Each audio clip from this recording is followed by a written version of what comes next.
Excuse me. Joe Holcim was on first, I think, from up in Estes Park in Colorado, snowy Colorado. Peter Taylor's back on in New York City. Hi, Peter. Gordon Smith in Denmark. Christopher Gillingham and Jane in Leamington in the UK, wishing us all fair winds. Sunny Estes Parks, Joe is saying. Don Lunabos in Sonoma, across the bridge up in wine country. Mary Jude, thank you for your submission today. Mary Jude saying good afternoon from Philadelphia. Clayton Embley, bourbon country. Winches on the workbench. And beer, cold beer, SI online, a good day. John Lambert's Van Buren, welcome.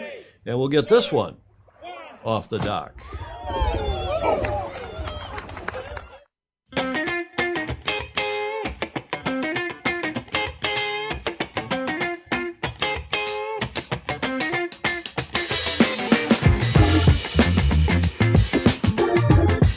Hi, everybody.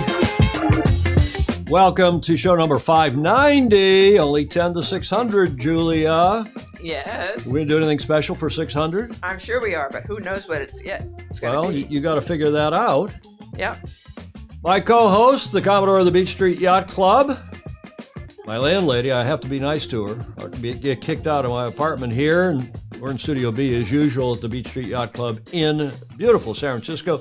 It's sort of a sunny day. It is a sunny day. What's the deal? It's cool and sunny. Well, it is cold. It's bloody cold for San Francisco. I mean, 50 degrees, but when it gets down into the 40s, that's a little chilly here. I'm your host, Tom Eamon. Welcome to everybody from across the world.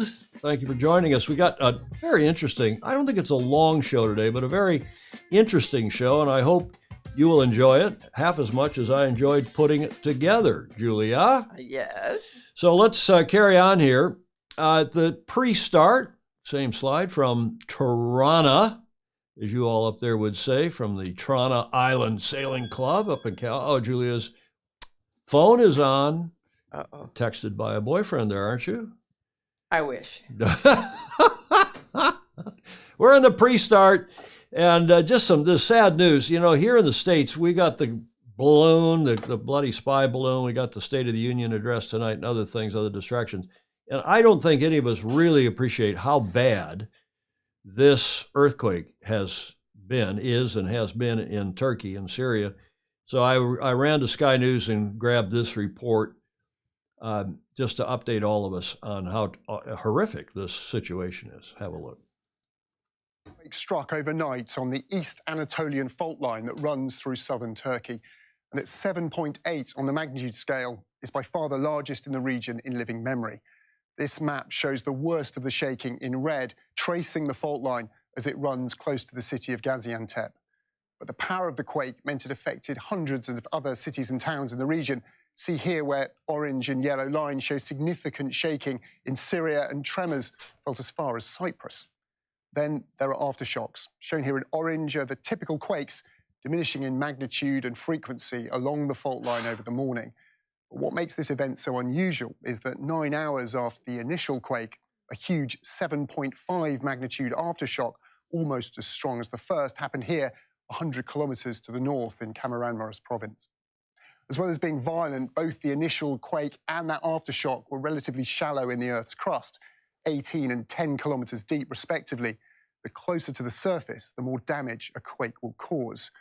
Turkey and northern Syria are vulnerable to earthquakes. They sit at the junction of 4 tectonic plates with fault lines along their margins. These latest quakes occurred on what's called a strike-slip fault. The Anatolian plate is being pushed westwards at a rate of about 2 centimeters a year by the northward movement of the Arabian plate. And it was the sudden release of this stress that's built over many decades that caused this disaster. And in geological terms, it's one of Turkey's worst. The town of Izmit was shaken by a 7.6 magnitude earthquake in 1999, killing more than 17,000. But not since 1939 has there been an earthquake as violent, when more than 30,000 people died in a 7.8 magnitude quake around Erzincan. But crude measures of geological force don't tell us much about the human scale of this tragedy. It'll be days before that becomes clearer. Again, I learned a lot from that minute-and-a-half report, thanks to Sky News. I don't know, Julie, if you had heard all of that, knew any of that? Yeah, I listened earlier. Yeah, but it's hard. It's hard to imagine what kind of jolt that is. And besides that, two jolts. Yeah, I know. Exactly. But I'm worse. I'm used to the construction limits we have, and when you look at the middle of the city and it just is gone, you go. Yeah, I think they don't have our earthquake rehab here like we got in San Francisco and a few other places. Just to put a fine point on this, World Sailing put out a tweeted today, everybody at World Sailing and the global sailing community is deeply distressed to see the scenes of destruction in Turkey and Syria. Our thoughts and the thoughts of sailors around the world are with all those affected. And I'm sure all the FOSI on here, all of us would agree with that and more. Okay. On to sunnier things. Maura Stevens up in Halifax saying, good afternoon all from a sunny but cool Halifax. That's nice. Steve Atkins is here in the starting box. Clark Chapin, he's already liked, shared, and a new record for me.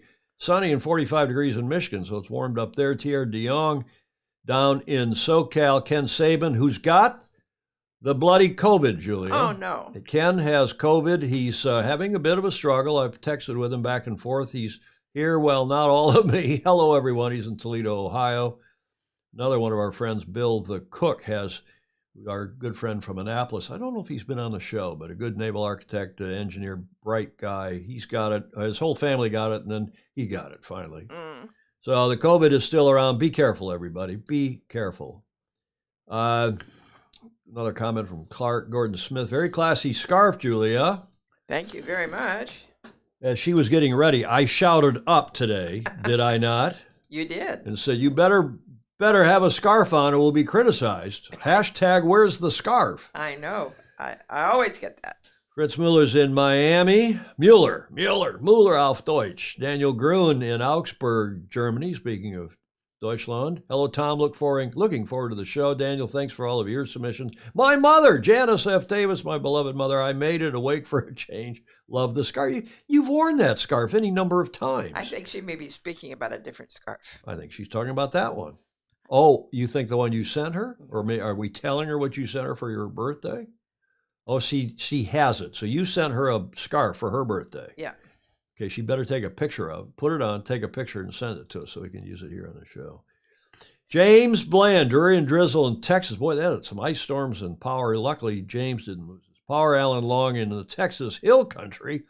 Ted Ryman, the Mocha 60s are headed toward him in Cape Town. We'll report on that. James Bland, looks like Turkey is going to split off. Yeah, similar to California San Andreas fault. Port construction is exactly the same point Julia was making. Yeah. James Bland, Daniel Gruen, go to the V&A Waterfront Ocean Race Village if you can, Ted Ryman. Yeah, Daniel's a huge fan of this race.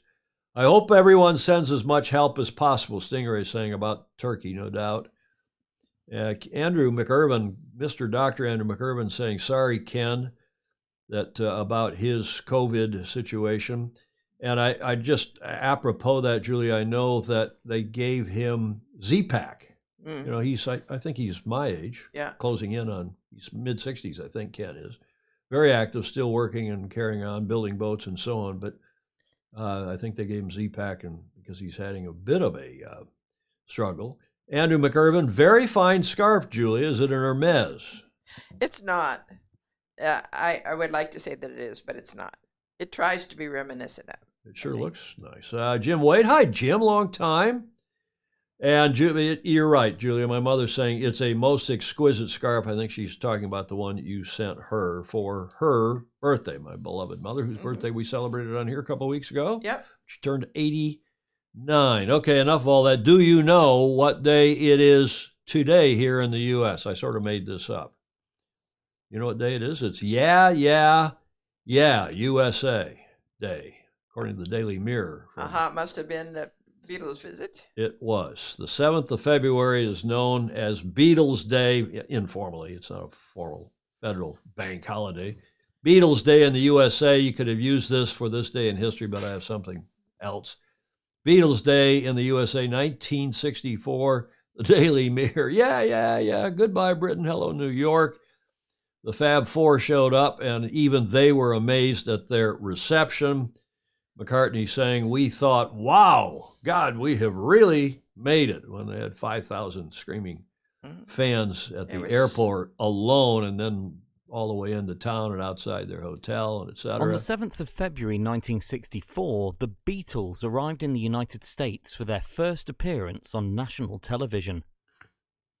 1963 had seen the release of the Beatles' first two albums, Please Please Me and With the Beatles, as well as them achieving 5 #1 singles, including She Loves You and I Want to Hold Your Hand. The latter was released in the UK on the 29th of November, but was kept from the #1 spot for 2 weeks.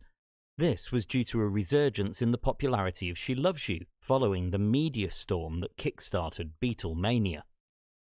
A few weeks later, on the 26th of December, I Want to Hold Your Hand became the first Capitol Records Beatle release in the USA. It sold 250,000 copies in the first 3 days, and worked its way up the Billboard Hot 100 to the #1 spot on the 1st of February. The Beatles' arrival in America 6 days after securing their first US #1 couldn't have been any better timed, even though their scheduled American visit and television appearance on the popular Ed Sullivan Show had been booked long before the single was even released. The band landed at New York's Kennedy Airport on the 7th of February to be greeted by 3,000 screaming fans. This was unprecedented, even for a band that had already become accustomed to hordes of followers at home in Britain and in Europe. Within 2 days, their appearance on the Ed Sullivan Show had put them in front of around 40% of the entire population of the country, an estimated 73 million people. By the time the Beatles performed their first American concert to 20,000 fans at the Coliseum in Washington, D.C. on the 11th of February, Beatlemania had taken a firm grip on America. They returned to the UK as conquering heroes. Julia, Yes. are you a Beatles fan or a Stones fan? Most people are one or the other. Well, if I have to choose, it'd be Beatles. Yeah, you and me both. And Clark Chapin said, "Just think of all those screaming young ladies are on Social Security now, like the rest of us, Clark." Yes. Clark saying the difference between the Beatles and the Stones, what the Stones wanted to hold wasn't, quote, your hand, unquote. Singer, yeah, the Beatles manager was a genius. We were all shocked at the long hair, my beloved mother, Janice Davis, sang. And of course, I immediately copied their hair, as did every other kid in the States. I had a bowl cut like that. Did you? Oh, yeah. And then some. I got bowl cut and then longer. And it used to come out under my hockey helmet, and we had what we called hockey helmet curls, because he'd get the curls out from underneath your hockey helmet, and he couldn't do anything about it. He'd go and take a shower, and they were still there. Okay, well, that's Beatlemania. It all started on this day in 1964, the 7th of Feb, Beatles Day. Julia, which was your favorite Beatle? Him. Him? Which one is him? McCartney. McCartney. Yeah, of course. There with Mr. Ed Sullivan. It's going to be a really big shoe, everyone, a really big shoe. The only two that are left, of course, are Ringo and Paul, who survive. And my favorite, probably, I've said this, I think, on the show, at least I've told Stingray before, and Julia, you know, in Alistair Murray's hometown in Melbourne, back in 97, the McLaren team, with whom I was involved because of running their title sponsor, the McLaren team won the race. David Coulthard won the race, and we had a big party up at the top of the Crown Casino in Melbourne. And George Harrison was a famously grody, awful, dirty, smelly, but huge F1 fan. Showed up, walked in, everybody kind of ignored him. We were sitting at the center table with Ron Dennis and the drivers, and one of the McLaren guys leaned over. My handler, they had a handler at McLaren to take care of me. And he leaned over and said, "You know who that is?" I said, "I don't have an effing clue who that is." They said, "Well, that's George." George who? George who? Exactly. And they said, "Well, that's George Harrison." I said, "You got to be kidding me. Really? What's he doing here?" Well, I knew he was an F1 fan. But he crashed the party with his son Yanni. Mm-hmm. And they went over into the corner where they had a piano and a guitar and a bass guitar. And I ended up, even you play, they needed somebody to go out and play the bass guitar. So I went and played the bass guitar with them all night. I mean, for hours. Amazing. It was with George Harrison and his kid and a couple others were filling in way back in the day. That was in 97, I think it was. I guess the most famous guy. I think I had more fun, Julia, playing with your high school boyfriend's brother. Yeah. Yes. Come on. Take five. Take five. Yeah. Da da da da da da da da da. What was his name? David. Losing it. Brubeck. Yeah, What was the brother's name? Yeah. I played with Brubeck and his kids in Ann Arbor one time. What's the comments here? George Harrison, the man who financed the production of The Life of Brian because he liked the script and wanted to see the movie. Yes, Clark Chapin. Don Luna was very cool. Let it be, let it be, let it be, let it be. Okay, enough of all that. Let's carry on here and get to the starting line for our show because we want to hear not only the starting gun, but we want to hear from our dear friend with whom I was texting overnight, our international man of mystery who submits the Coach's Corner. He's gone from Portugal back to England. His last report, second to last report, was in Portugal. Then his last report was at his mother's farm. Right. In England. You know where he is now? No. Thailand. Is he? He's in Thailand. And here's his report. Hi Tom, Julia and all the Fozy. They say you're meant to record in low light, but I think I may have gone a little bit far today. I'm in Thailand and I would say most of the time it's very sunny Thailand, but not at the moment because the sun's come down pretty quickly. So going to take you for a walk and a talk. Before I forget, please remember to like, share and follow so as many people can watch live. That would be fantastic. And I will try and take you from the hotel in Montreux to the sailing club, the Royal Vanuka. I think that's correct. I'll take you to the sign here in Thailand. So yeah, the sun's gone down very quick, but it is just a very short walk. And that's a really nice thing for the community because a lot of people will be staying locally, and that means that it's very good for the social. This is probably one of the times people meet up every year. So this is the, oh crikey, they're doing lots of building works. I'm not sure whether that's going to show up. So this is the sailing club. I don't know if you can see the sign behind me. I always think it's a bit of a shame when it says private club, members only. I think we should probably say something like, please come and join, new members welcome. But there we go. So yeah, I'm not sure whether that noise is going to be going on all the time, but you can see in the background to my right, there we go, Royal, I'll go and stand in front of it so I don't get it wrong. Varuka Yacht Club. So always very impressed when there's a royal going on. I can take you for the boat park, and yeah, there seems to be a bit of light here, so hopefully you can see me for the walk and talk. It's just amazing how much the boat park has filled up just by these last few days. So I will hopefully take you down here in the sunshine and give you a proper tour.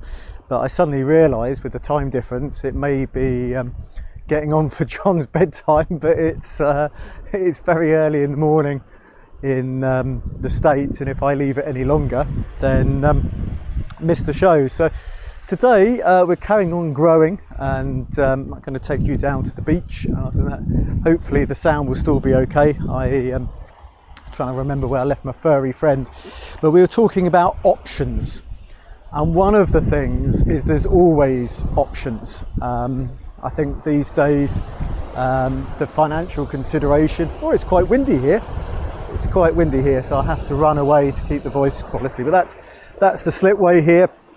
The hotel is literally going down onto the beach, and the ribs and everything launch here every day.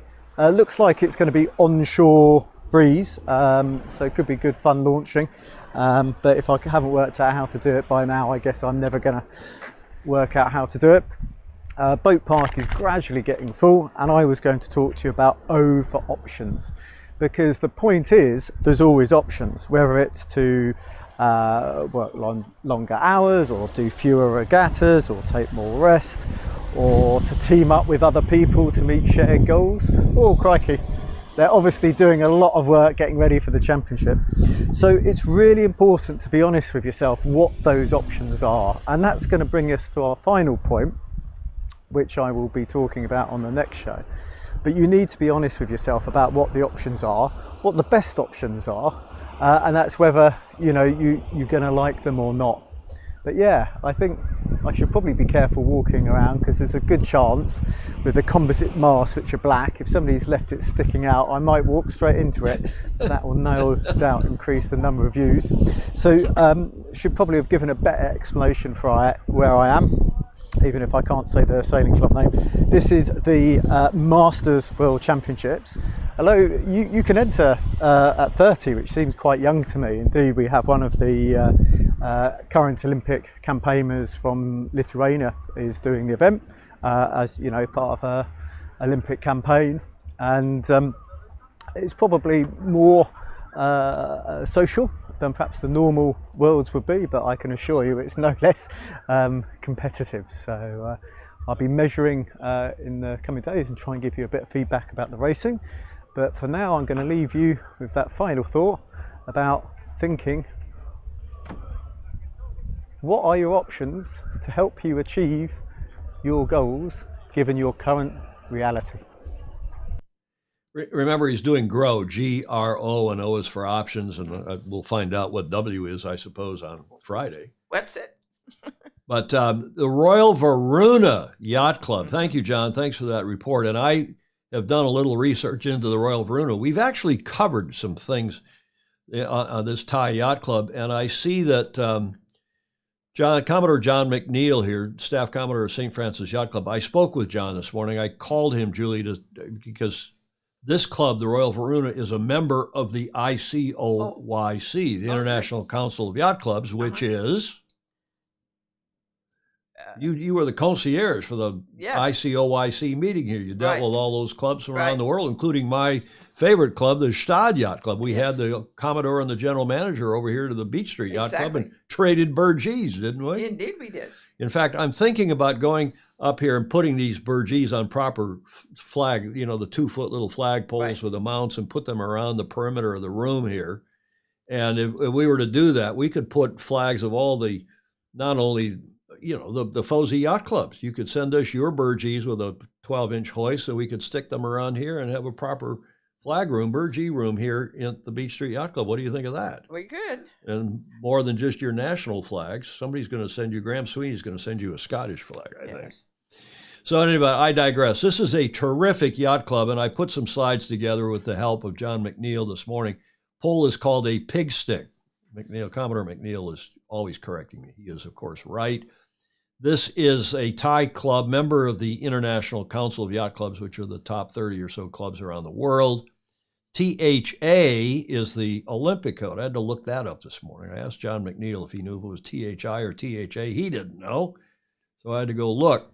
So the Royal Varuna is situated on a largely private beach on the Gulf of Thailand. It has successfully hosted many international world this is from their website, world championships and regional events in its 65-year history. These include the 84, 02, and 2010 Asia Pacific Laser Championships, so you can tell laser is a big class there. The 2010 Laser Asia Pacific Masters, and the 2010 Laser 4.7 World Championship. More recent events include the IODA, the Optimus World Championship in 2017. That's a big class in Thailand, and they have been hugely successful in the Optimus class, that is Thailand, winning the team racing championships and on and on.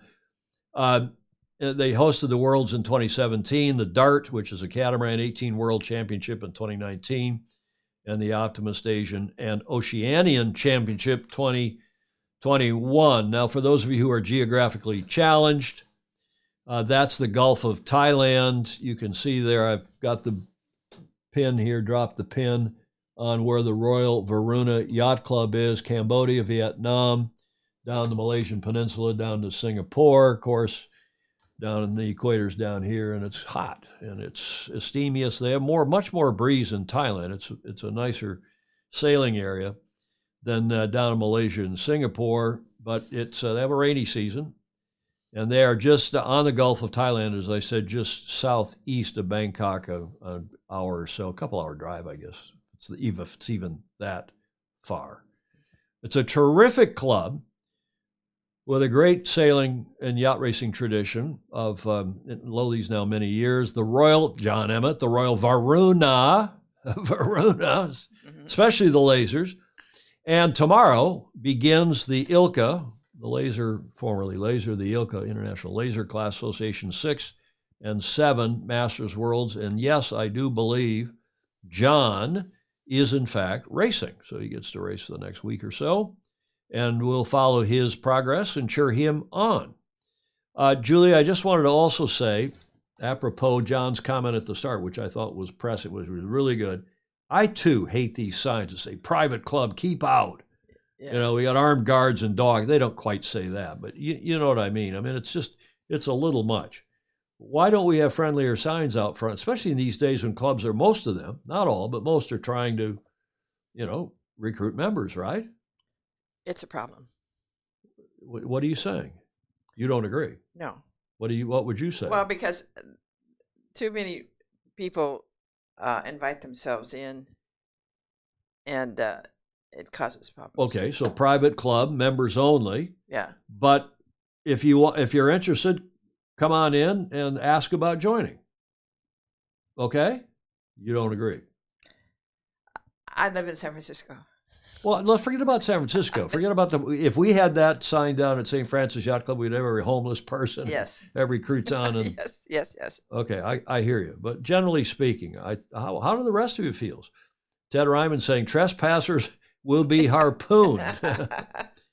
Friendly, John McNeil says, friendly is members and guests. Yes, St. Francis uses that expression, yes. Julia. Yes, which is all right. And Fritz Mueller is saying it was in Pattaya. It's in Pattaya in Thailand. That's the name of the local area where the club is located. Ed Worley says, cheers, finally got in. John McNeil saying there are fully 44 member clubs now in the International Council of Yacht Clubs. And Julie, as you know this, I keep urging John McNeil and the leadership of I'm the alternate delegate from the Gestad Yacht Club to the, at least last I knew I was, yes. ICOYC. And I keep encouraging John McNeil for that organization to be more political and more, not just trade information between clubs, which it does very well. Yes. And it provides a great service, exchanging information between these major clubs and the general managers, yes. and the leadership and best practices and so on. It's right. a terrific, that's the basis on which it was formed, exactly. and continues today. But I wish they'd get a little more political now and start to say, we have some problems in the sport. Here's how we can grow the sport. Here's how we can improve this aspect of the sport. But so far they do that privately anyway. They have resisted that. Well, that's the argument. That's John says, well, we do that in our own national authorities. Yes. We don't want to politicize I the ICOYC. Yeah. I do like this. Where was that comment? Friendly is members and guests, but I like John's sentiment nonetheless. I know you don't agree, yeah. Julie. I agree with the sentiments, but it depends on where it is. Well, fair enough. But if you can say, come on in, we have an open house on. There's a comment from Ed Worley. I agree. We need to be more open to new members, but sailing can be intimidating to newcomers. The clubs could have an open. Yeah, okay. A lot of clubs do. Some do. Julie Aarons in the cloudy and but warmer Cleveland. We are having a February thaw. Yeah, okay. Everybody complains about the weather. Nobody does anything about it. But thank you to John Emmett for that. Our international man of mystery. Yes. Checking in now from Thailand. I wonder where he's going next. Probably the bloody North Pole or something. Who knows? And he likes to remind everybody, please share to your own Facebook pages, your own YouTube channel, why you're thinking about it right now. And we're half an hour in. Welcome to everybody for show number 590 for Tuesday, the 7th of February, 2023. That gets us to this day in history. Do you know, Julia, what happened on this day, besides the Beatles? 7th of February, but in a rather few years earlier, 1856, so 5 years after AC0, after that race around the Isle of Wight. Here's your first clue. Any idea? A North Bourke, B-O-U-R-K-E, candidate addressing his constituency on a national question. Notice, this night only, liquors free. Vote for Mooney. Vote for Mooney. This is a photo from Wikipedia. There's your second clue. You know your Spanish? El voto es secreto. Any idea what happened on this day in 1856? Here's the answer. Did you know that the secret ballot was actually invented right here in Victoria? In 1856, the Victorian government enacted legislation which initiated the secret ballot. Up to that point, voters had to vote publicly, and this was usually held in pubs, which were often rowdy, drunken, violent, and very, very corrupt affairs. So in 1856, this legislation in Victoria meant the secret ballot. Voters could vote secretly, and no one would know how they had voted. And then it spread to other colonies, South Australia and New South Wales and Tasmania, and then over time in the 1800s, more and more widely, it became known as the Australia ballot and was adopted in the UK and in the US and other democracies as well. Secret ballot, a Victorian invention. Now, I had no idea the secret ballot, No. or that there was such a thing as the Australian ballot back at the turn of our last century in the 1900s. But apparently there was. I've confirmed that on Wikipedia. But the state of Victoria gets a little carried away claiming to be the first because, according to many different sources, in Australia, secret balloting appears to have been first implemented in Tasmania. Do you see what I did there, how I covered up Victoria? Yes. With my little graphics there. Appears to have been first implemented in Tasmania on the 7th of February, 1856. Well, that makes sense. But there's more. Yes.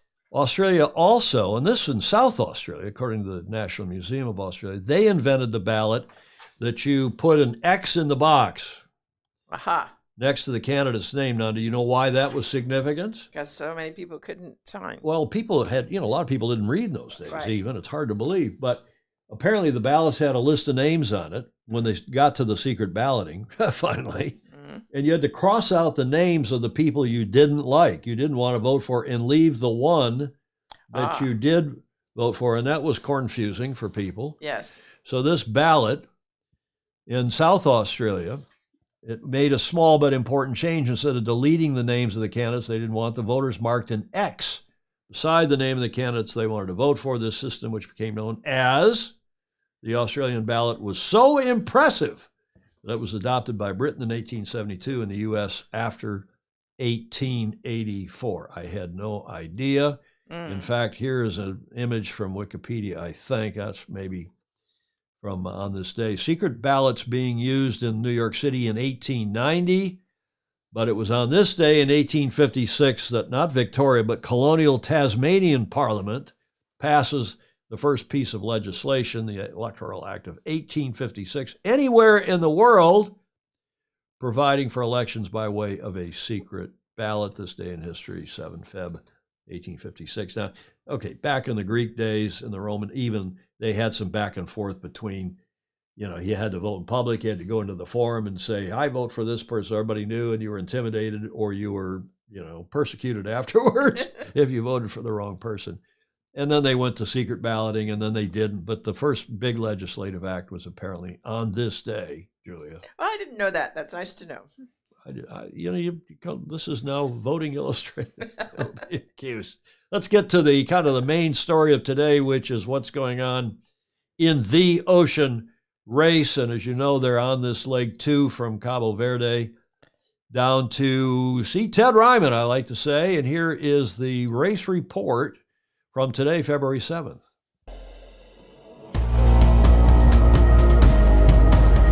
All boats in the Imoca fleet are heading alternatively south and east as they make numerous jibes to stay ahead of the front. Oh, after Another front coming too. Oh. Royal Monaco. With less than 2,000 nautical miles, in fact, almost, I think, 1,500 nautical miles now, maybe 16, to the finish in Cape Town, it is not possible to identify a clear leader. In fact, they keep changing the lead. The teams continue their obligations to undertake scientific work through the deployment of data gathering buoys, or buoys as we would say here in the U.S. Sailing conditions are becoming increasingly tough, and the teams will need to adjust the sailing mode. It's getting colder. Be, a bit colder. The wind is heavier, the swell is bigger, and you switch very quickly, and the transition is very quick. So it's always a bit exciting, I think. And it seems with the routines that will go quite very south before to go to Cape Town. So it will be a good practice for the leg 3. I like this, Kevin Escoffier. Yeah. Problems continue for Geo Environment Team Europe, but the weather routing still suggests some opportunities. Out of the sky because we had They're back. Look at this. So the whole thing went into the water, Lost it. and it took Jib us a long overboard. time to recover the flow because we didn't want to lose the sail. Now it's all on board, and now the wind dropped again, and we're sailing under A3. At the moment it's 20 knots of wind speed, so finally good sailing again. In the middle of nowhere. Exactly. Okay, so that's a tough go, but wait, there's more, because overnight one of the teams ran into a fishing net, and we have that video as well. Have a look.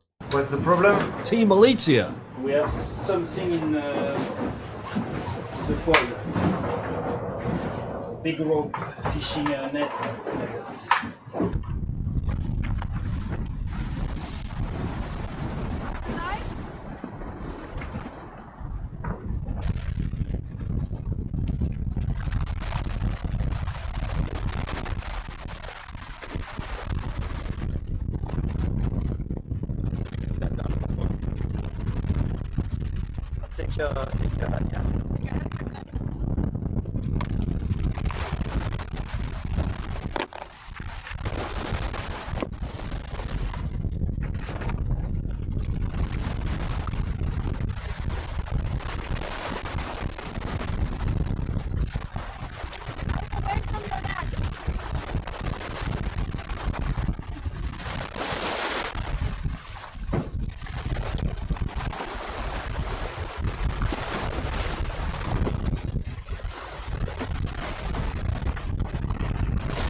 Okay, there will. Amazing. They didn't seem to lose much. I don't know the sequence of what had happened, and they didn't really put it out. And some of you have been studying the race tracker more closely than I, but apparently they were in the lead or nearly in the lead. The top three boats are within 5 miles or so.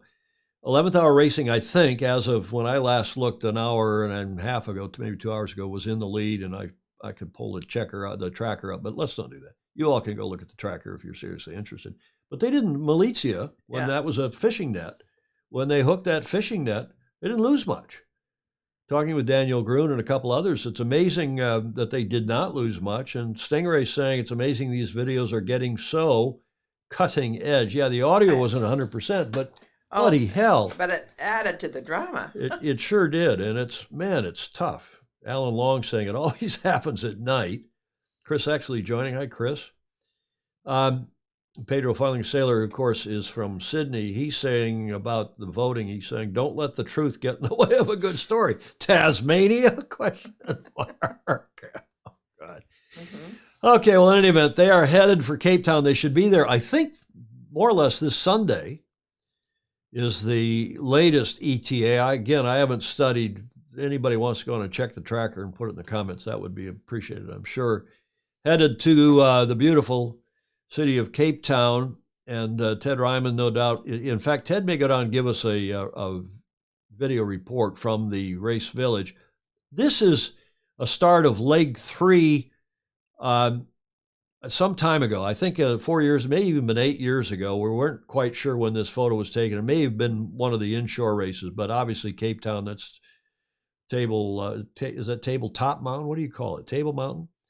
And the race will recommence with these 5 IMOCA 60s on Sunday the 26th. So they're actually there for a couple of weeks, from this Sunday until the 26th. And then they have that long leg 3 from Cape Town to Itajaí, Julia, your favorite city. Yes. In Brazil, where you and your late husband spent some time. Conrad, the ship captain. Right. So that's the latest that we know of from the ocean race. If anybody's got something else to add. John McNeil saying, too bad we don't have commentary from Paul Cayard on the South Seas. Yeah, he said some of the most amazing things, didn't he, about racing across the Southern Ocean. I could hardly wait to see them every day. It was the first thing I did. Climbing Table Mountain is cool, Stingray said, who grew up in South Africa, was born in, I don't know how long he actually lived there. There's also a cable car to the top. Yes, I've been up that cable car. And more importantly, been out to Stellenbosch, Julia, for a little bit of wine. Yes, as one should. East of town, one should go to Stellenbosch for some wine in the Republic of South Africa, RSA. 45 minutes in, we have some tragic news from Michigan, my home state, where over the weekend, an 81-year-old man who was, by all accounts, a terrific guy and a keen yacht racer and ice boat sailor, on a lake called Pontiac Lake. He died while ice boating. Here is the report from Fox 2 television in Detroit. Investigators believe the victim died from blunt force trauma. He hit his head on the ice. Everyone I talk with say this situation is sad on so many levels. This was a man who lost his life on the lake doing what he loved. 81-year-old Dan Irwin Campbell died in an ice boating accident. It happened on the easternmost part of Pontiac Lake, about 100 yards from shore, Sunday around noon. We received a report of an individual who was severely injured while they were out ice boating and had been pitched off of their boat and came into contact with the ice. Campbell was rushed to a nearby hospital where he was pronounced dead. Terrible. Every time I hear about, someone passing away due to a boating accident, it's terrible. Campbell had been an avid ice boater for more than 50 years. It's a sport where you're essentially sailing on ice. Boaters average between 30 to 50 miles an hour while gliding across frozen waterways. At times, they can hit speeds of up to 100 miles an hour.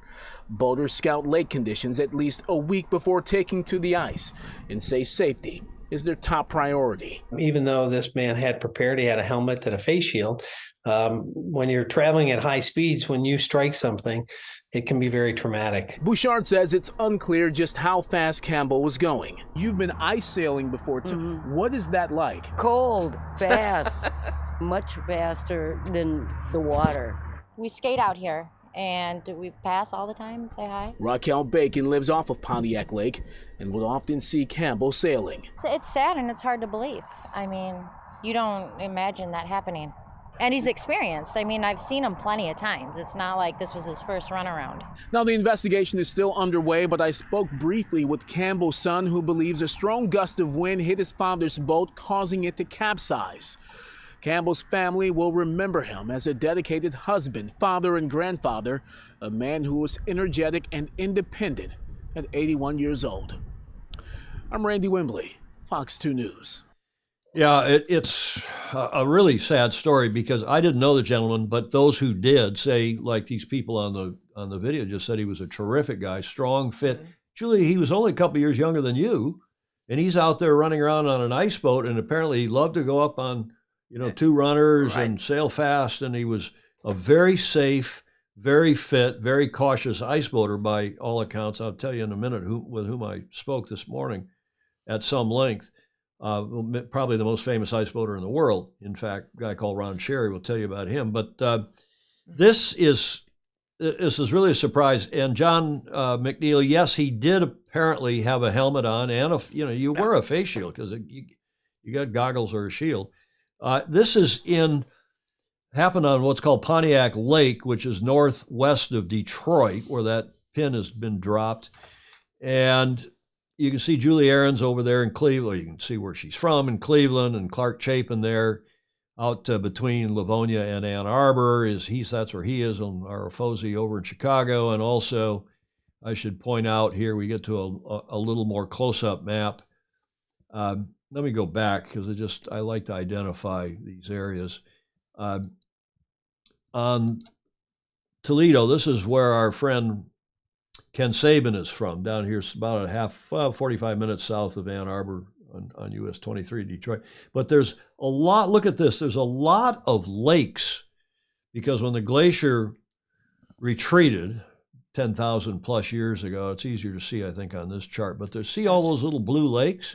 Those are chunks of ice that dropped off when the glacier retreated from that last glacial era. And you can see, I don't know how well you can see it on this, but this is the little lake. I grew up on a lake very, very much the same size out here called Portage Lake. And we ice boated. We had an ice boat right out in front of our cottage, our house, home on the lake. And of course, you can see up here, and a lot of these lakes are not big enough to ice boat on, but Pontiac Lake is, our lake, Portage is. And it was a obviously tragic loss. Now, the king of ice boating, in fact, that's not what I call him, but I will henceforth. There's a magazine called Michigan Blue, Michigan's waterfront lifestyle magazine, calls Clinton Township's Ron Cherry the king of the ice boats. He's an ice boating guru, a 7-time world champion, and that's not all. I spoke with Ron this morning. I've met him before, but I haven't seen him in person in years. In fact, so long ago we can't even remember. He's here with a Russian guy who he's built some ice boats for and knows well. But Ron is a 5-time world champion, 14 North American championships in this DN class named after the Detroit News that we've been talking about. 3 European championships, 3 titles on Lake Baikal in Russia. And the guy's he's a guru. He's a hero. He's epic. And this is what he had to say about the gentleman. We talked this morning by phone and texted, but Dan Irwin Campbell, who died age 81, as you saw in that video. And Ron Cherry said that Dan was a wonderful man, very fun to talk to. You would never believe he was 81. He was super strong and sharp, been sailing ice boats for over 60 years. He was a very capable and experienced and Ron emphasized safe sailor. He raced for many years, but the last 20 years or so, he just enjoyed cruising around in his Skeeter, which was that boat that tragically was damaged badly in that accident. A true tragedy, as Ron was saying. This is Ron getting out of his gear, I guess. And if you go to his website, iceboatracing.com, there's a terrific amount of information. There's some other, he's got links to other ice boating websites to go to. But the good news is, out of all this, is that to reconnect with Ron was a real pleasure. And thanks, Ron, for your time this morning if you're watching. And Ron is going to be our guest, Julia, next Tuesday, a week from today. Oh, great. On the show. And we're going to talk about good news about all things ice boating. There's a lot of great stuff going on in the sport. And remember, we had that gal, Erin Burry, on a Yes. year or so ago, and I'm not sure what's happened to her. But Ron is the real deal, as Michigan, as that website magazine called him, the king of ice boating. And I don't think there's very many people in the world who would agree. And they just had their North America, the DN North Americans and Worlds over in in Wisconsin a week or so ago. And there are, Madison, there are 3 lakes in Madison. There's Monona. Yes. Mendota, which is where the Hoofers, the Wisconsin, has their sailing center, downtown Madison. And then there is Kegonsa, which is the big ice boating lake, apparently. And they had some North American, several big championships there. Ron Sherry's going to come on, tell us all about the current state of ice boating, what's cool and why it's so cool. And I know that Pedro Foiling Sailor, among others, Yes. is going to be very keen because, as I told Ron this morning on the phone, if I had a nickel for every person that ever asked me, have I been ice boating, which of course we had to grow up with an ice boat in front of the house, and how could they ever do it?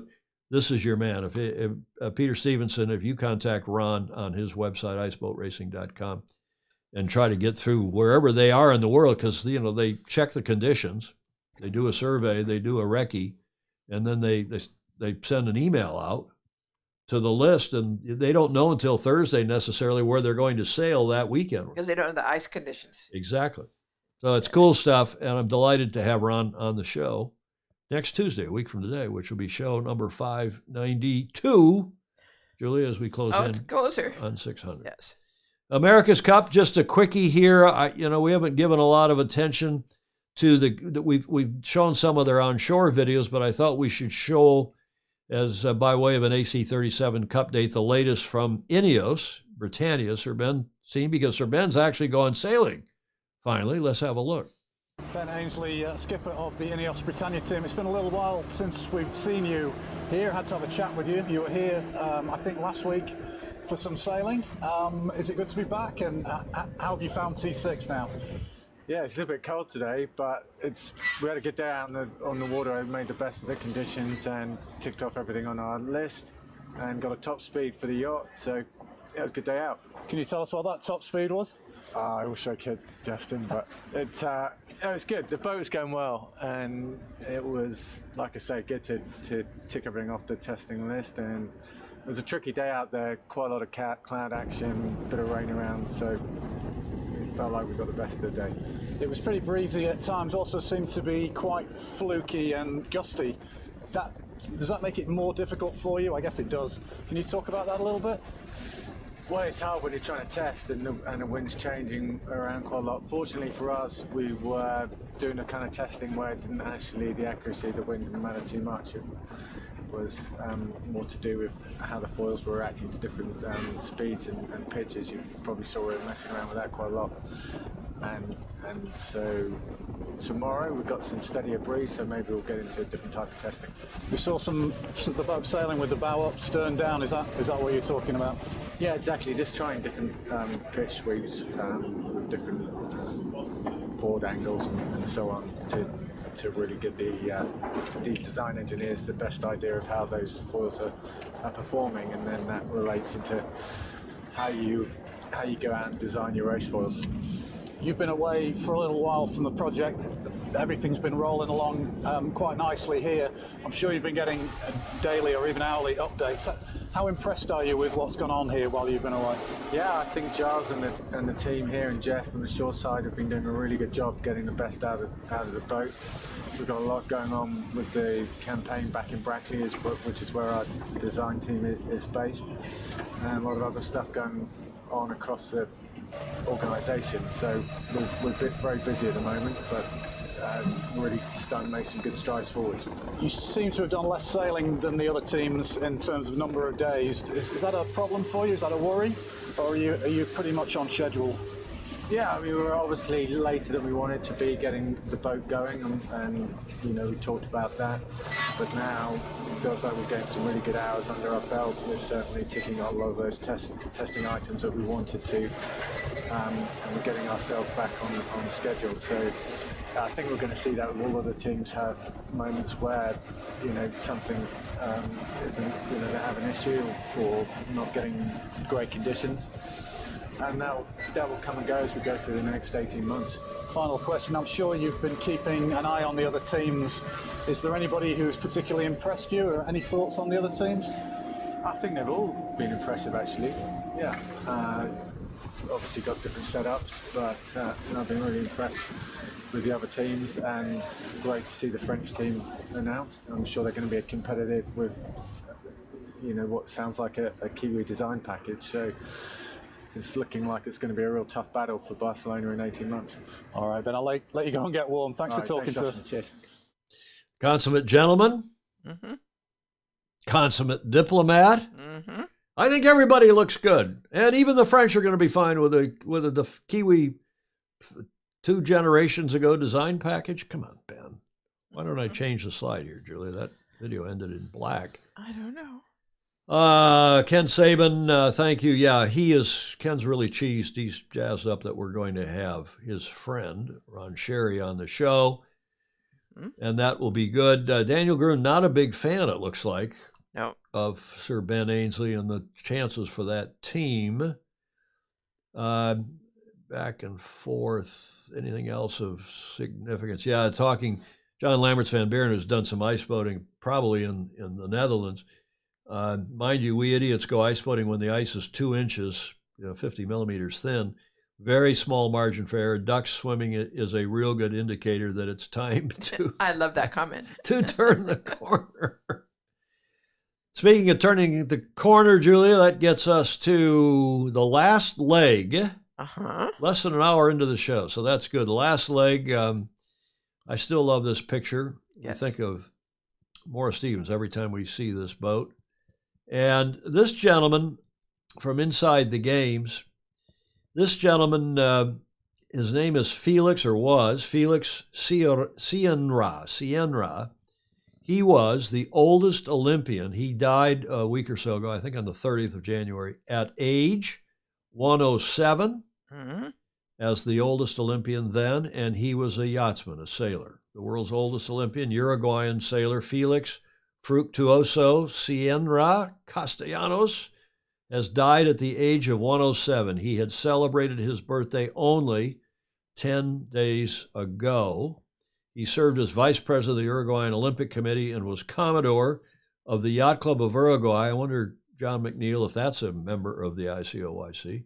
The Yacht Club of Uruguay, talked to Teddy Eden about that, from 1973 to 1975, and then again as recently as 2003 to 2005. So only, 15, 17 years ago.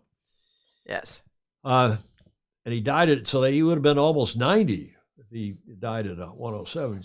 Cienra, I hope I'm pronouncing that right, had competed at the 1948 London Olympics, although the sailing events were held on the coast at Torbay in Torquay in the southwest of England. Cienra took part in the Firefly, which I think was only in the 48 Olympics. I don't think it was in more than that, but somebody can fact check me on that.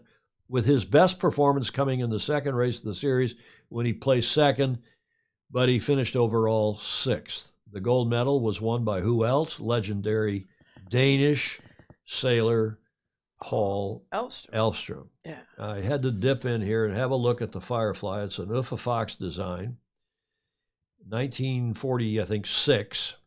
It is a sloop-rigged, still going strong today, although I think it's sailed double-handed. But back then, it was a single-handed Olympic sloop, fractional rig sloop, main and jib, sailed single-handedly. British sailboat that was designed by Uffa Fox as a one-design racer and first built in, 46. The boat was originally named the Sea Swallow. It was an Olympic class and raced at the 48 Olympics, and apparently only the 48 Olympics. Now, this boat was not an easy boat to sail. I've never sailed one, but by all accounts, and there are lots of photos like this of the boat crashing and burning and capsizing. It looks like a fairly young guy. Yeah. Remember the guy's wearing a life belt, it looks like. You see that? Yep. Mm-hmm. Around his, we used to wear those. It was kind of a, for water skiing. Yeah. You didn't want your torso encumbered, so we used to wear the life belts around and they used to qualify as life preservers for whatever safety regulations, until people figured out that wearing a life belt around your waist, you had two buoyant positions. One was straight up, and, straight down. and the other was straight down. The thing would start to slide up your legs a little bit, and you couldn't get out of it, and it held your head. It was the bloody things were dangerous. Oh, Firefly. So back to the gentleman. I feel good. I feel fit. Sienra told Welt am Sonntag, the German newspaper, in his last newspaper interview. The world on Sunday, right, is what Welt am Sonntag means. Mm-hmm. I don't get into a sailing boat anymore. The last time I did, that was when I turned 100. At the time, we made a multi-day trip to Paradise Island, apparently down in Uruguay. In January, he attained the greatest age of any living Olympian, surpassing the previous record holder, American shooter Walter Walsh, who also had competed at the 1948 Games. Aha. So Mr. Felix Sienra of Uruguay, I think of German extraction, 1916 to 2023. Amazing. And may he rest in peace. And a poster boy for sailing. And a poster boy for sailing. Okay, that gets us to the D block. Our Whiskey Tango Foxtrot, Julia. Mm-hmm. No finger waggers this time. I've resisted putting after the one I put in last week. Whiskey Tango Foxtrot, 3 kind of clean ones, fun ones. First one, a sailing one. We got to do some more sailing ones here. And this, just saying, when I was crew, we had to swab the decks by hand. Ah, yes. That's from Mary Jude. Mary Jude Szymanski in Philadelphia. Thank you, Mary Jude. Good one. It was a good, simple one. Apropos the the Chinese, the Russian, everybody. Yeah. Russia. No, the Chinese spy balloon that has everybody excited here in the States and the excited States. Mm-hmm. Oh, great. Here comes another spy balloon. Obviously, this one's from Germany. Graham Sweeney sent that this morning. I saw that a couple other people sent that around. Yeah. And then finally, just a word to the wise from Stingrays. Whatever you do today, do it with the confidence of a 4-year-old in a Batman T-shirt. Huh? Yes, good. Isn't that good? Yes. That's like those ones you say, I'm going to dance, whatever you do, dance like it's the last day of your life. I can't remember that thing. Like nobody's watching. That's it. You got it. Say it again. Dance like nobody's watching. And in a yellow blazer with a beautiful Hermes and ersatz, as the late great Commodore Harry Anderson would say. Yeah. Whatever you do today, do with the confidence of a 4-year-old in a Batman T-shirt. Thank you, Stingray, for that. Mm-hmm. What are the comments here? We got a comment here from. No, we don't have a beer drinking competition, but Andrew McIrvin, UK never used single-handed since that Olympics. Okay, so that's right. That class, which was a really tough class to sail, it was used, never used, and it's still going strong in the UK. I think Rondar's building them now from memory. Never used single-handed since that 1948 Olympics, and I think that was the only Olympics in which the class was sailed. Sailed them in high school racing in Newport versus St. George's, Fritz Mueller is saying. They had transom sheeting, a huge home team advantage. Really? In Newport, Rhode Island, Fritz Mueller? Transom sheeting? Yeah, transom sheeting is a thing. It's off the end of the boom, and today you have some block and tackle usually in the back, or sometimes it's all mid-boom sheeting, but you have the sheeting in the back on most boats. Then the end of the rope that you're going to trim comes across Why aren't I doing this on camera? 2. So you got some tackle here in the back of the boat between the end of the boom and the bottom and the transom, and then usually a traveler, which is the device that goes back and forth. And then bring the sheet across through the boom, under the boom, and then it comes down to a cleat. So you're sitting more or less in the middle of the boat, or Right. the skipper normally handles the main. So the one or two forward hands have got their hands full with the spinnaker and the jib and whatever else. So transom sheeting was just a back and forth, and then you trimmed it straight off the back, off the tackle in the back, which was tacking. You had to kind of face aft. It was a big pain in the ass. And somebody finally figured out that wasn't a good way to trim a sail, but I digress. Well, I asked the question. I'd never heard it. Yeah, that's what that means. Ben is always a gentleman, Julie Aaron says. Can't help but be impressed. Some see this demeanor as skin deep. No, he's a gentleman. The guy's a class act and a gentleman. Some think he's not tough, but of course, anybody ever watched him race a fin and go after a few media guys who were pestering him. Yeah. The boat seems terribly and I did a campaign with him too, remember? I did the 2013 America's Cup, remember? Oh, I forgot about that. Remember, he hopped on the boat when John Kostecki got excused. Yes. And the whole boat came alive. I mean, that really helped a lot to have him on the boat, directly and indirectly. Both that was Ben Ainsley. Finishing Julie's comment, the boat seems terribly unstable, meaning his 40-footer. I find this sad, as they should be further along. Yeah, they do seem to be struggling a bit. Peter Taylor replying to Jody Shields, without you around, some of the rest of us made it to the podium. Okay. Okay. There is a link that J. Frederick Bland has given us to the construction of the turboed Firefly. Sailing, Ed Worley, it's a good point. I like that story because anybody that can go to 107 and be sailing at 100 keeps us all young. It's a great sport. And talking with Ron Sherry this morning, Julie, the other point about ice boating, we talked about I think Jane Pagel from Wisconsin, Bob Pagel's spouse. I don't know if Jane's still around, but Jane was one of the great sailors in this country, male or female. And she was an ice boater. She was short and squat and tough and strong. And she'd go race against anybody in anything. And Ron Sherry and I were talking this morning, and he, again, the ice boating guru who's coming on the show in a week's time, about how ice boating, of all the sailing sports, is so, doesn't matter if you're a woman or a man or you're young or you're old or you're black, white, red, yellow, or green, doesn't matter, because it's not about hiking out. You're all in a fuselage and you got to trim and steer, and it's a lot of fun. Anybody who hasn't ever ice boated, I commend it to you, and it's a great equalizer. Yes, could be. What other comments? Pindar saying, evening from the slightly dubious bar of the Hampton by Hilton Hotel at Luton. He's waiting for an early flight to Geneva in the morning, sadly not for skiing, but happily for a bunch of boating business. Good. That's good. Andrew Pindar, hope you have a good trip. I have my Pindar mug back here somewhere, Julia. I still have it. I've moved it, Andrew, but we still have your Pindar mug. I store my these are my show glasses, but I have my other glasses in there, which we switched to. And he stole my Pindar.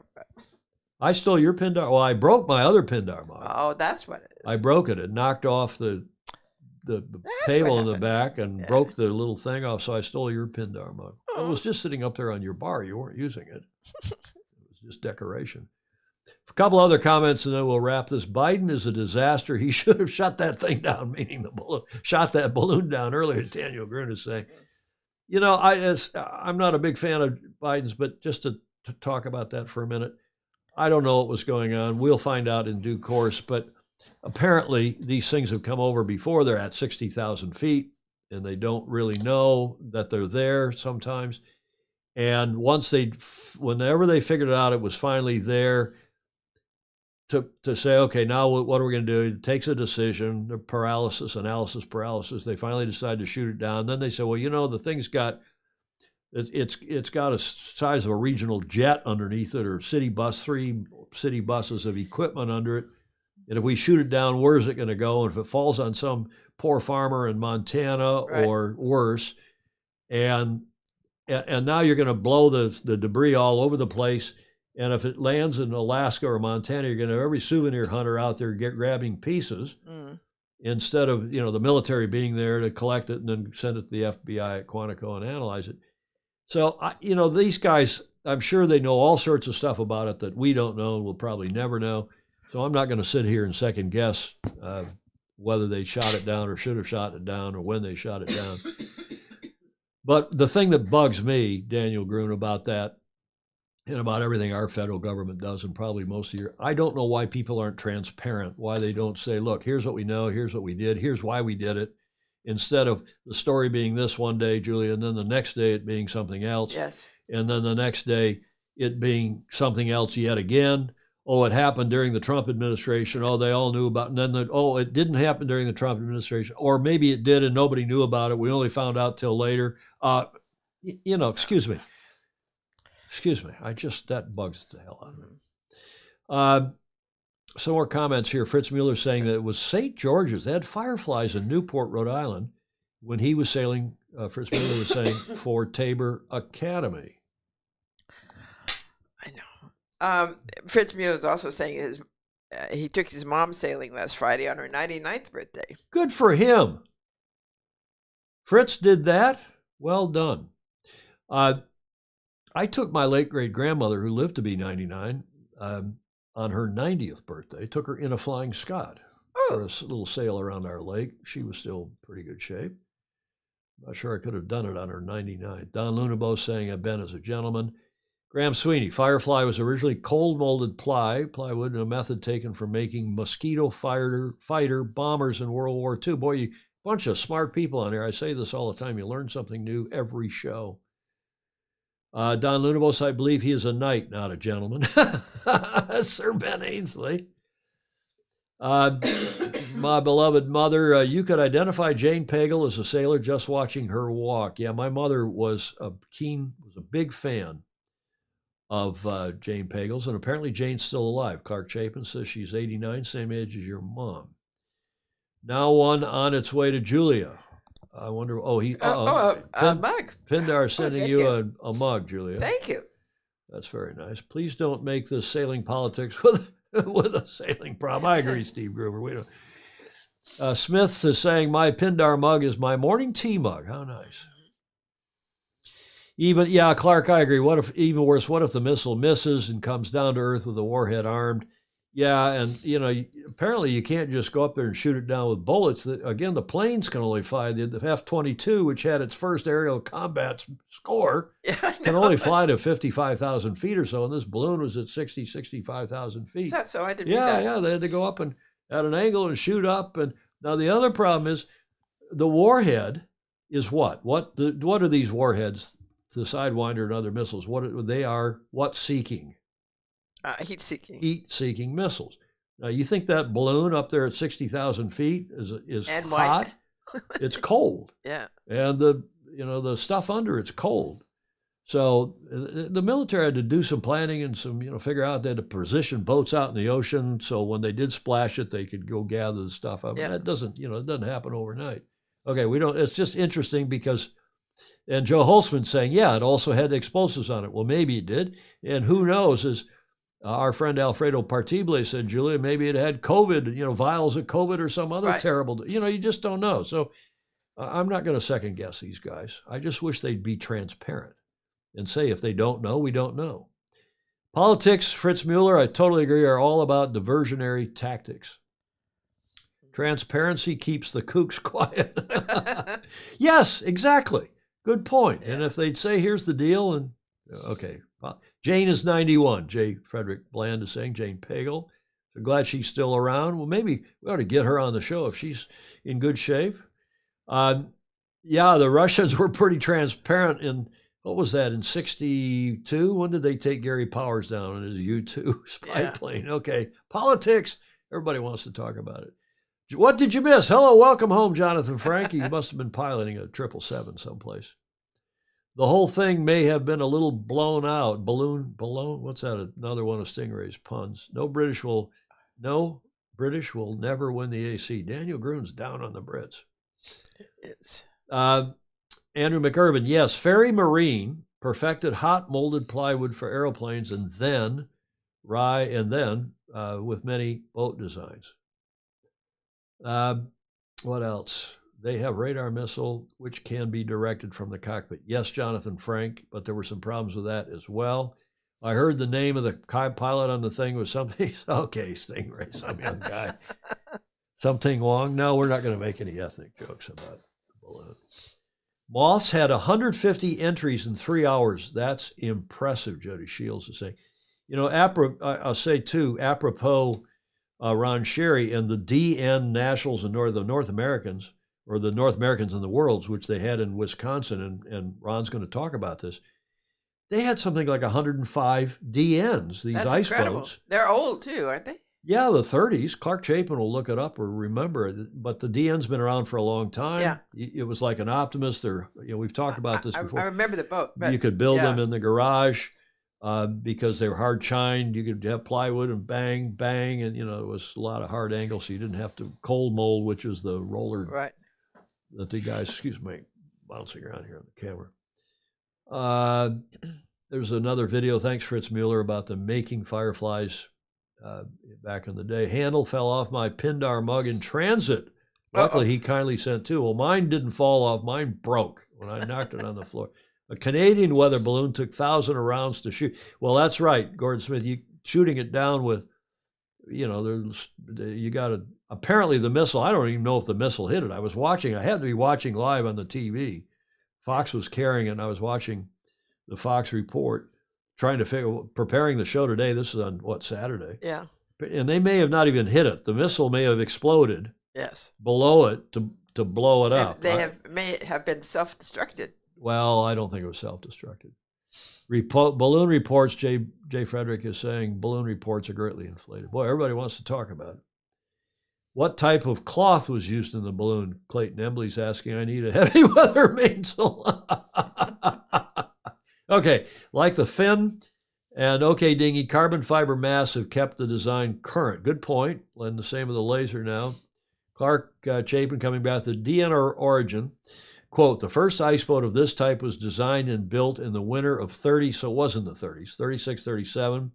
Archie Errol was a master craftsman working in the Detroit News hobby. The Detroit News, one of the two big papers in Detroit, hobby shop, and together with ice boaters Joe Lodge and Norman Jarrett, designed a racing boat they called the Blue Streak 60, later to become known as the DN.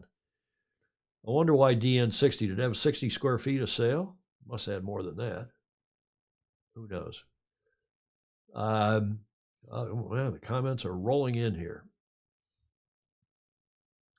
Supposed to be able to build one for $100. That would. Was that? Good. Is that right? Yeah. According to Ken Saban. Okay. You see that John Lambert's Van Buren comment. John Bertrand broke the longest winning streak in sport in the history of art. Well, the sport of all sport, international sport anyway. I hope Sir Ben will finally break the longest losing streak in the history of our sport. John Lambert's Van Buren. Clayton Embley, I was knocked down over Southeastern Conference airspace. Just it was knocked down. Andrew McIrvin back and forth with Andrew Pindar. Andrew Pindar quite agreed, definitely not blaming you, making the point that you generously sent two. The 60, yeah, it is. Ken Saban saying 60 square feet. Why it was a DN 60, because it had 60 square feet of sail. Wow, look at all the comments here. Yes. Stingray saying, my fantasy is that they construct that weather balloon, put Hunter's laptop into it, and then release it. We could bring this blimp thing back on top and hold the balloon and say, okay, enough of all that, Julia. Do you think we can declare enough on that? We've done the last little bit here, and we've done Stingray's comment. That gets us to the finish line. We can wrap this show up. People can think we were padding the show because we thought it was too. Lots of great comments. There's nothing we like more than the comments, right? Absolutely. Especially about your scarf. Especially about your scarves. Oh. That gets us to the finish line when Julia likes to say, oh, don't miss the great opportunity to like, follow, and share. Yeah, if you haven't already done it, thanks for you who have already done so. We leave comments open. even in replay, because we don't get any Croutonics, or very few Croutonic comments from it. My brother Paul watched the show the other day. I told you this before the show, and he said, "What are you sponsored? Are you sponsored by croutons?" So I almost opened these up, Peter Stevenson, the other day. We had a salad and we needed some croutons, and I said, well, these things called Pimp My Salad, gluten-free croutons, vegan cheese and herb. Sounds good. They just sounded good, right, Julia? Right. So I thought maybe we'll open these on air and test them sometime when we know Peter Stevenson is on. These kilometers, I got to keep those. Those are from one of the original gifts from a Fozy. He gave us those. The late great Commodore Dewey Hines. Yeah. And they're just old enough that they're gonna really be bad news. Why? Oh, they'll be very, very stale. Why? They will. Even in this plastic? Yes. Is there a use by date on here? Well, they're at least 5 years old. At least. Hold it. There's a use by date. Best by. I can't even see what it says. Best by.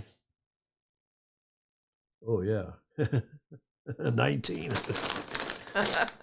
I don't know. We'll open them up and do a test. Okay. Enough of all this madness. As we were saying, comments welcome, even in replay. Please support us if you would. Become a patron. Patreon.com/join/Sailing Illustrated. Much appreciated. As are all who give us audio, video, and images, did give us for today or let us use they probably don't, a lot of them know that we did it. And Julia, thanks to you. Much appreciated. You're in good form today. Particularly good form. You're always in good form, but you're in particularly good form today. I had a busy day. Did you have a PT guy here today? No. The guy yesterday tried to tell you to get a knee operation. Yes. You're not going to do that. No, I'm not. Okay. We'll get Andrew McIrvine to come on and talk about PRP and the injections you're getting in your knees that are, what are those things? What do they do? Rebuild tissue? Mm-hmm. But between bones. Okay. Well, let's hope they work. Thanks, everybody. They do. We knew it. We knew it. Okay. Well, let's hope so, and hope that all of you have a great rest of your week, wherever in the world you are, and hope you'll rejoin us for another show on Friday, same time, same channel. In the meantime, sail fast, sail safe, and have fun. Ciao for now.